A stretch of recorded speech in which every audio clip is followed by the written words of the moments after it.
Good evening. It's great to be here tonight. I'll go a little bit off script. Our daughter is getting her master's in counseling. And I have to tell you, anecdotally, everything that we hear about the professors up here are truly amazing. And it's exciting for me and for my colleagues to be part of a program at a university like the University of Nevada. As we all know, everybody in this room, education is paramount to Nevada's success. Each and every one of us can remember those teachers who impacted our lives. The College of Education is creating more life changers. Many of you here have helped fund scholarships for these future teachers, and we thank you. Many here are also scholarship recipients, and they thank you. These scholarships are very important for our students, especially the students in the College of Education who are entering their internship semester, where they spend 40 hours a week in the classroom. For these students, an additional job would be difficult, if not impossible. Please repeat this. And it's these scholarships that help make this possible and make their job a little bit easier so they can focus on their work as a teacher. Private philanthropy has also helped with other programs like the Dean's Future Scholars, which we'll hear about more tonight. This program puts the University of Nevada, Reno directly into the community by working with the public school district to recruit diverse students into teacher education.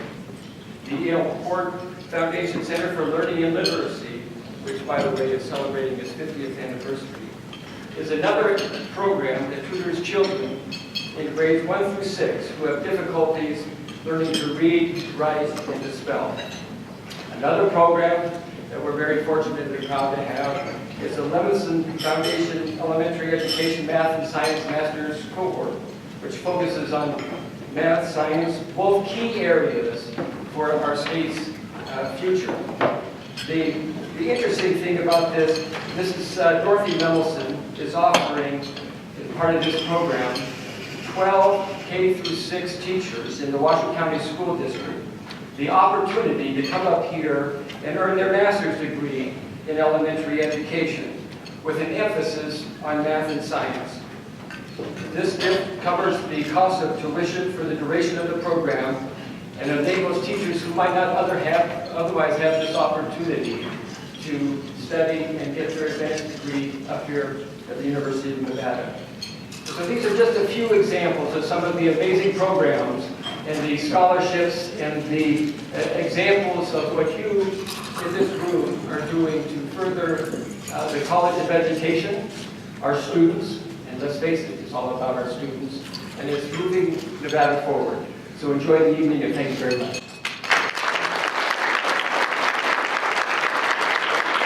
Again, a little off script, but anecdotally, last night I was in the Bay Area at a recruiting event for UNR students. Very lovely event and reception at a country club. I wish I loved my golf clubs, but wouldn't have time to play anyway probably. Probably about 100 students there. Really fascinating and heartwarming to see how enamored they were with the University of Nevada, Reno, and what a great reputation that we have, a growing reputation in California and really in the nation. But anecdotally, I think about half of the students that I talked to said that they were going to pursue some degree in the College of Education. So I'm just warning you that you might want to prepare for some more students next fall. A lot of students coming. So this celebration for our College of Education, and in particular we celebrate, as Regent Trachok said, our students, past, present, and future. Both graduate and undergraduate students, I'd like to emphasize, as well as our dedicated faculty who educate and mentor them. This evening is also about thanking the many visionary individuals who generously support the mission of the College of Education and with their time and their treasure. On behalf of the university, I'd like to thank the students here tonight who have chosen education as their career path, and I'd like you to all join me in celebrating their choice, their career choice.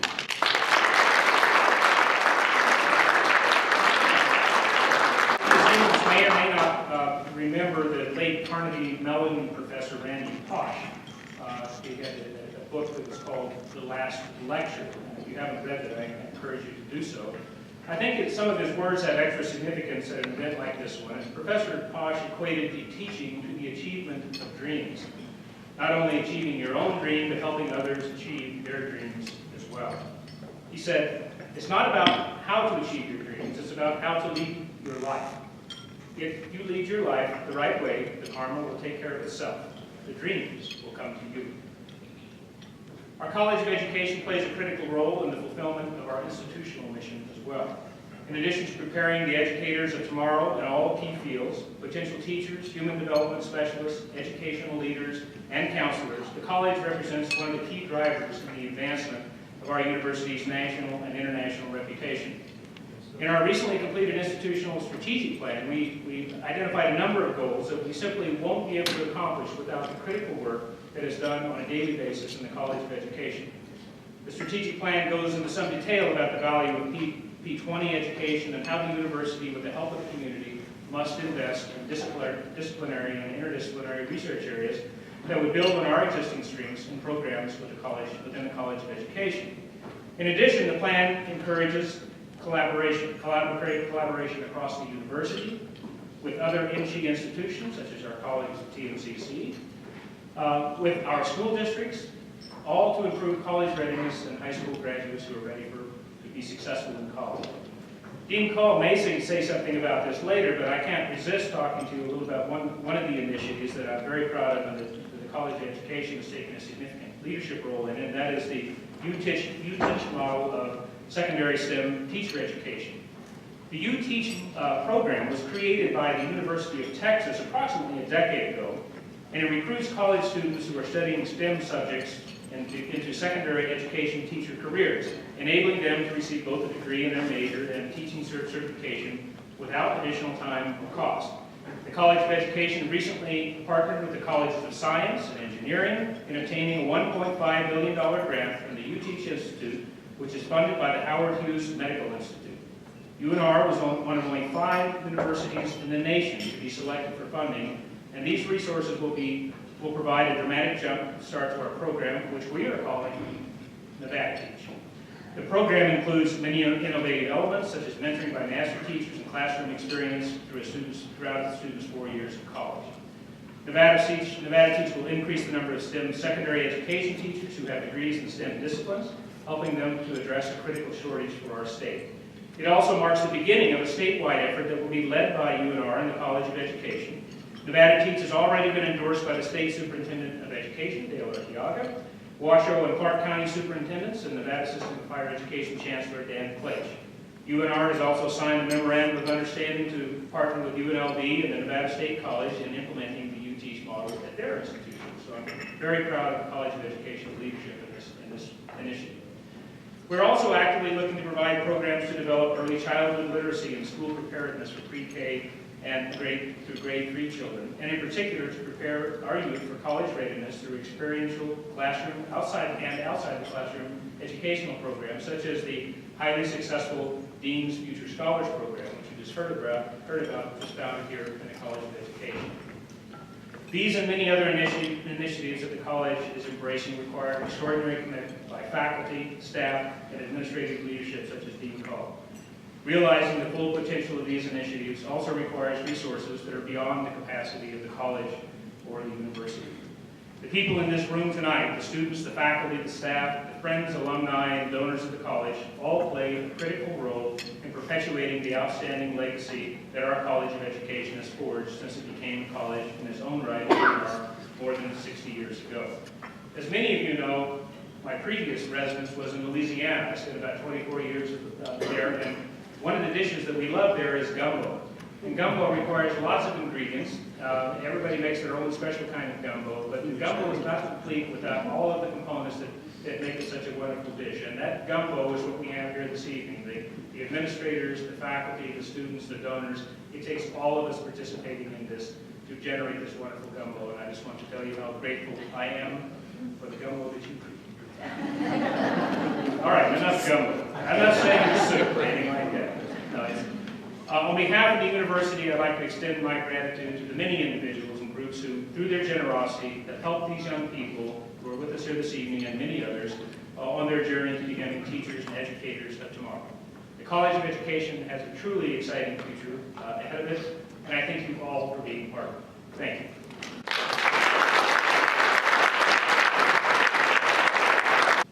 Tonight is about recognizing the important role that donors, contributors, collaborators play in the accomplishments of the College of Education. I want to take a moment to acknowledge one of our generous donors who is present this evening, Paul Bible, class of 1962.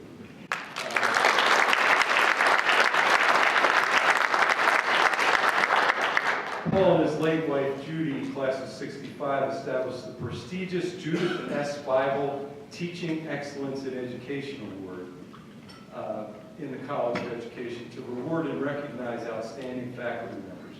We were saddened to learn of Judy's passing earlier this year. As a proponent of education throughout her life, though, Judy was first in her family to graduate from college, after which she taught at Peabody and Mamie Towles elementary schools. I did not know Judy, but those who did tell me she was passionate about teaching. Paul and Judy's endowed gift recognizes faculty excellence, and by doing so, Judy's passion for education will flourish in students, many of whom, like Judy, are first generation for years to come. I'd like to say a few words about the impact of donor giving. Endowed Faculty Awards celebrate the accomplishment of our faculty, foster high morale, and encourage faculty to reach for the stars in their chosen fields. Some examples of what they are reaching for include Diane Barone, one of our faculty, is president of a 10,000-member National Reading Consortium. Dr. Melissa Burnham, who's here tonight, Melissa, you could, there she is the current chair of the Nevada Commission for Teacher Professional Standards. Dave Crowther is an active member of a number of science community boards, including the Discovery Center. We also celebrate 50 years of literacy and reading tutoring by honoring our Center for Literacy and Learning through the excellent direction of Dr. Julie Pennington. Julie's right here. Julie. The center served over 300 students last year. These and other faculty accomplishments are fostered by your gifts, and I thank you. Student scholarships are powerful gifts as well. Look around you at the students sitting at your tables, and you will see evidence of the power of donor-funded student scholarships. The students here tonight represent the many who over the years have been given opportunities by you to study in the College of Education. They have seized the opportunity, and if you have had a chance to talk with them tonight, I think you'll agree with me, they're hardworking and have hearts for education. Every day I walk through the Raggio building and pass by various offices. I'm reminded of the generosity of our donors. That's because our offices have many competent and enthusiastic student workers, often funded through the Dean's Future Scholars Program. Technically, what we do through DFS is provide the resources for first-generation, low-income students from 6th grade through high school from the Washoe County School District to prepare for college, gain access to college, earn degrees, many of which are at UNR. But in actuality, what DFS accomplishes in changing the life trajectories of individuals, strengthening their families and our communities. Listen to a couple of statistics. In 2015, DFS will reach a total of 1,000 low-income first-generation students by providing early intervention, long-term mentoring, summer programming, and scholarships. DFS has an overall college enrollment rate of 68% compared to matched groups that are well below 50%.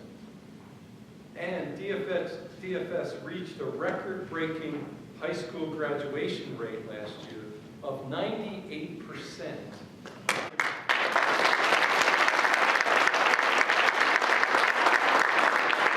This is compared to, as many of you know, Washoe County School District's overall rate of 73%.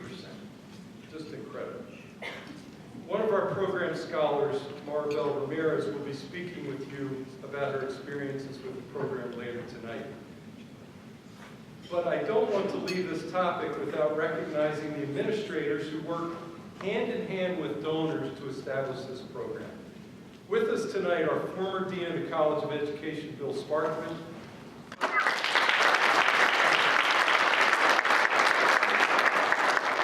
Bill's founder of the Dean of Future Scholars Program, and Vern Luff, long-time, and long-term, Vern, I'm sure you, the Associate Dean of the College.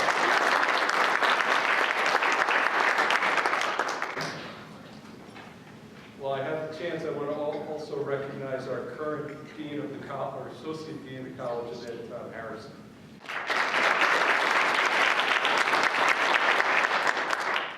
Because a driving principle of the College of Education is to work in partnerships. When you give to us, you are actually giving to our community, region, and state.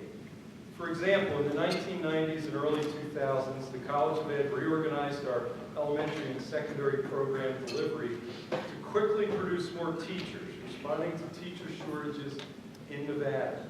Most recently, as Provost Carman discussed, our college caught national attention when we were selected to implement U-Teach, addressing nationwide demand for secondary science and math teachers. We will be joining 43 other universities in the country. Included in this group are prestigious universities like Cal Berkeley, University of Colorado, LSU, Florida State University, and University of Texas. We received $1.45 million grant for liftoff as we implement what we are calling Nevada Teach. These are some of the past and current initiatives, but we're also are planning for the future.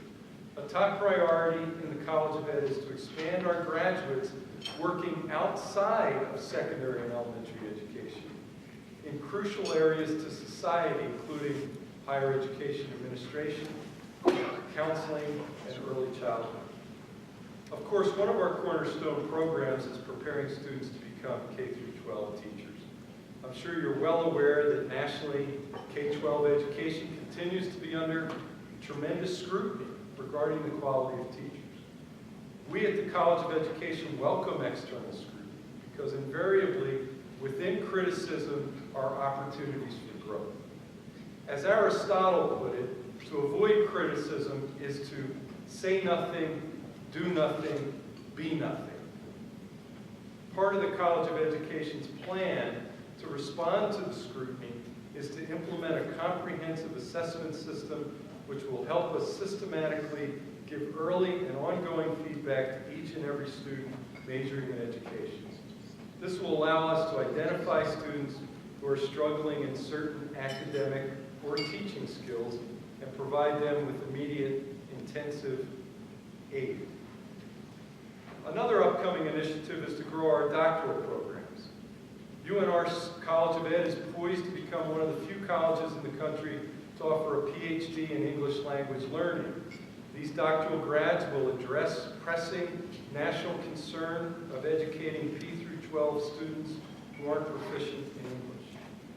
Another initiative for the college is to recruit and hire new faculty from top-tier universities to provide the best possible education and mentorship for our students. In closing, you have my sincere gratitude for your donations to the College of Education. I can see very clearly the collective impact you're having on our college.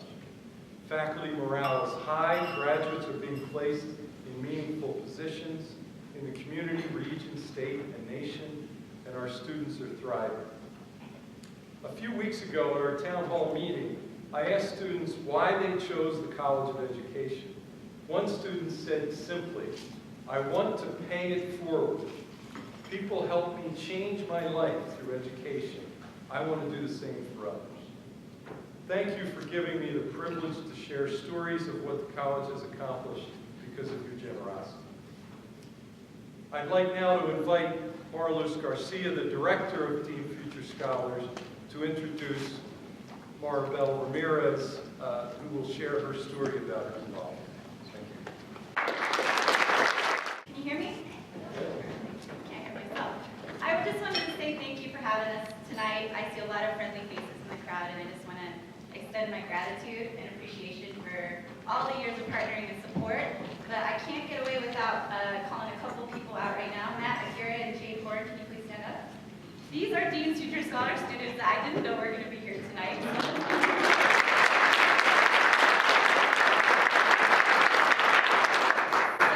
It gives me great honor and privilege to introduce to you Maribel Ramirez. She's an amazing woman, as you will hear in just a moment. She's worked her way up through the program as a student, as a mentor, as a graduate assistant, and now she is serving as the Assistant Director for Dean's Future Scholars. So with that, please welcome Maribel.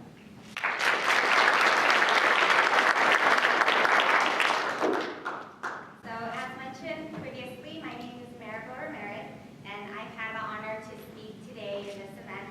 And I just want to share my story growing up, and then also the involvement that Dean's Future Scholars has had in my life and the impact, and that's why I'm here today. So growing up, I was a CIT kid, so children in transition. So children who are doubled up with another family and don't have enough to sustain their own family themselves. So I was that CIT kid. I was also, I benefited from Operation School Bell. So a lot of you guys may be familiar with it, a lot of you may not, but that helps students buy clothing and new shoes and stuff for the winter months.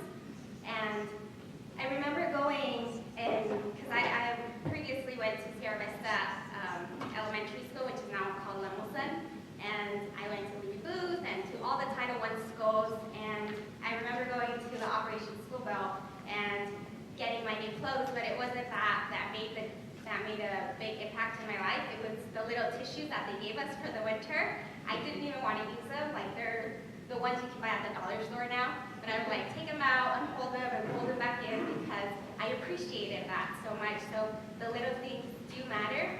And I also was that kid that was in line to stand in the elementary school to receive a Christmas gift. And I remember it making such an impact in my life. And so growing up, it was never college. Nobody in my family has gone to college.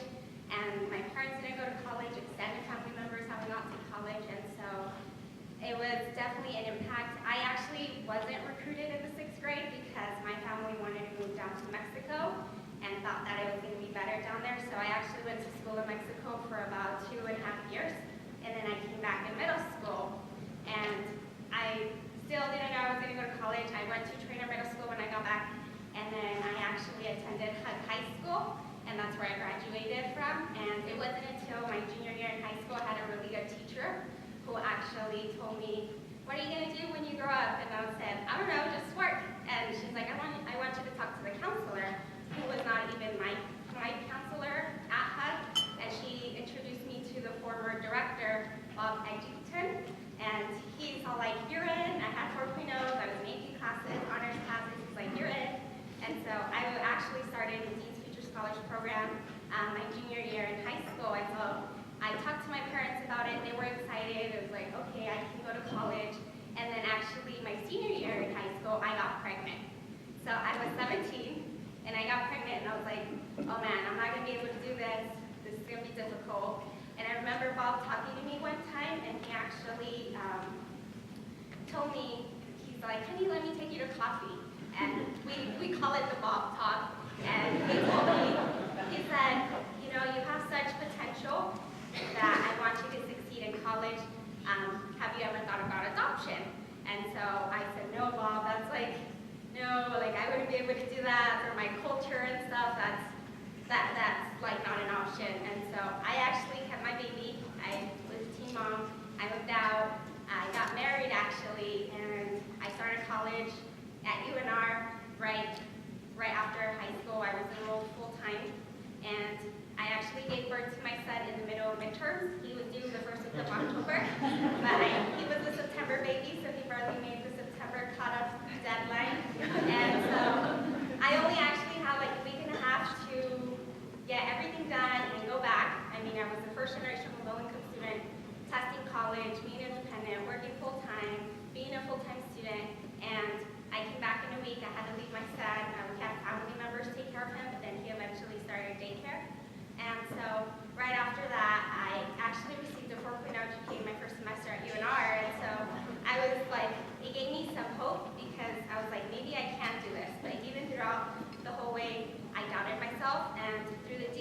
Scholars Program, I was able to get an internship which was at Trio Magnetic Scholars. So I was also a Trio Scholar. And they hired me, and I got the Wells Fargo Scholarship, I got grants, I got the Trio Scholarships, I had my HUD Scholarship, so I had all these scholarships. And I actually, right after that, I thought I wanted to do business, and then it wasn't for me.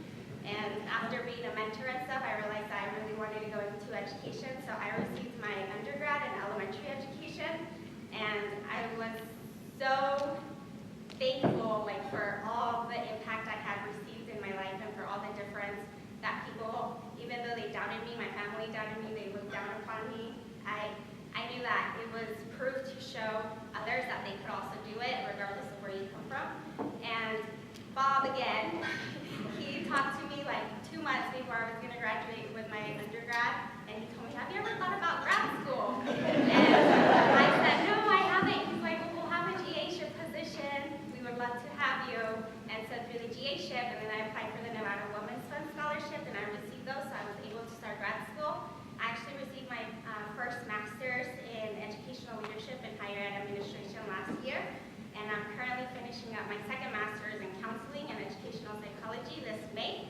And so I'm proud to say that I wasn't a statistic because only 2% of teen parents receive a bachelor's degree or associate's degree before the age of 30, and so that's nationwide.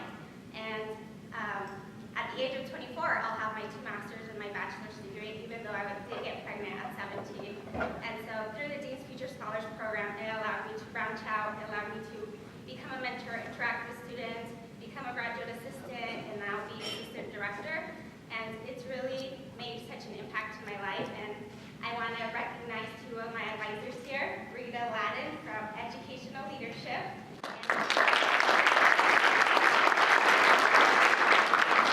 Also, Dr. Harrison, he's my advisor for the College of Education. These 2 amazing advisors also believed in me. They were there for me. When I told them the idea that I wanted to do 2 masters, they're like, okay, we'll figure it out. I don't know how, but we'll figure it out.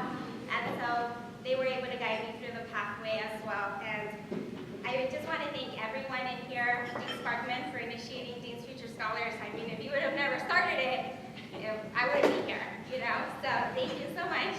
And I also want to thank Dean Coll for all of his hard work. He's definitely showed support with the Dean's Future Scholars Program, and we definitely see that, and him being a former counselor. So it's nice to see that support through him and his wife, too, Dr. Freeman. So I just want to appreciate all of you guys, and this is just one story that impacts the lives of so many students who do want to give back, and I want to give back and work in a Title I school or work with students in the higher ed field, but I just know I want students to believe in themselves and just give them that little hope that sometimes they don't have.